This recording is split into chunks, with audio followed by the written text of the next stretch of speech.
আসসালামু আলাইকুম, সবাই কেমন আছেন? আজকে আমরা সব ভাবিরা মিলে এক ভাবির বাসায় এসেছি। আর বাচ্চাদেরকে কিন্তু অলরেডি আমরা স্কুলের ভিতর দিয়ে এসেছি। আর ভাবি কিন্তু বলেছিল যে আজকে তোমরা আমার বাসায় আসবে, আমরা একসাথে এখানে ডাল ভাত খাবো। কিন্তু এই যে দেখেন, ভাবি ডাল ভাতের কথা বলে আজকে আমাদের জন্য কত কিছু যে আয়োজন করেছে। আসলে এখানে আমি তো গুণে শেষ করতে পারছিলাম না। আমার মনে হচ্ছে যে আপনারাও গুণে শেষ করতে পারবেন না। এখানে আসলে অনেক কিছুই রান্নাবান্না করা হয়েছিল। সাথে সে আবার বাচ্চাদের কথা চিন্তা করে আলাদা করে বাচ্চাদের জন্য বিরিয়ানি রান্না করেছে। সেটা অবশ্য তখন টেবিলে সাজানো হয় নাই, তাই আপনাদের সাথে শেয়ার করাও হয়নি। আপনাদের সাথে আজকে আমার এই ছোট্ট ভিডিওটি শেয়ার করতে যাচ্ছি যে আমরা সবাই মিলে বাচ্চাদেরকে স্কুলে দিয়ে কিভাবে এসে আনন্দ ফুর্তি করি, সেগুলো ভাগাভাগি করে নেওয়ার জন্য। তারপর ভাবির মজার মজার খাওয়া দাওয়া শেষ করে এখন আপনাদের সাথে আমি শেয়ার করতে যাচ্ছি ভাবির বেডরুমের সাথেই কিন্তু ভাবির এত সুন্দর একটা ছাদ বাগান আছে, যেটা দেখতে ভীষণ সুন্দর। তাই আপনাদের সাথে একটু শেয়ার করার জন্য আমি ভিডিও করে নিয়েছিলাম।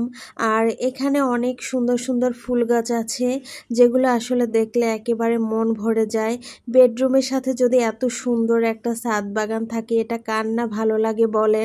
আর সেখানে যদি এত সুন্দর সুন্দর ফুলের গাছ থাকে, তাহলে তো দেখতে ভীষণ ভালো লাগছে। আমার আসলে মনটা একেবারে ভরেই গিয়েছিল ভাবির এই ছাদ বাগানটা দেখার পরে।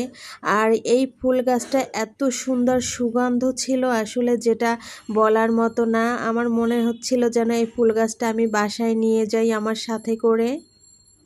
ছাদ বাগানটা দেখে তো আমার পুরো কলিজাটা একেবারে ভরে গিয়েছে। এরপর আবার দেখলাম যে ভাবি আমাদের জন্য চা বানিয়েছে, তাই আমরা আবার সবাই চা খাওয়ার জন্য চলে এসেছি। আর ওদিকে কিন্তু আমাদের বাচ্চাদের স্কুল থেকে আসার সময় হয়ে গিয়েছে, তাই এক ভাবি আবার গাড়ি নিয়ে চলে গিয়েছে বাচ্চাদেরকে আনার জন্য। আর এই যে আমাদের বাচ্চারা কিন্তু স্কুল থেকে চলে এসেছে। আর এসে দেখেন ওরা কত সুন্দর লক্ষ্মী মেয়ের মতো একেবারে বসে বসে সুন্দর করে হাত দিয়ে আজকে খাচ্ছে। আর এমনিতে কিন্তু বাসায় থাকলে স্কুল থেকে আসার পরে আমাদেরই খাইয়ে দিতে হয়।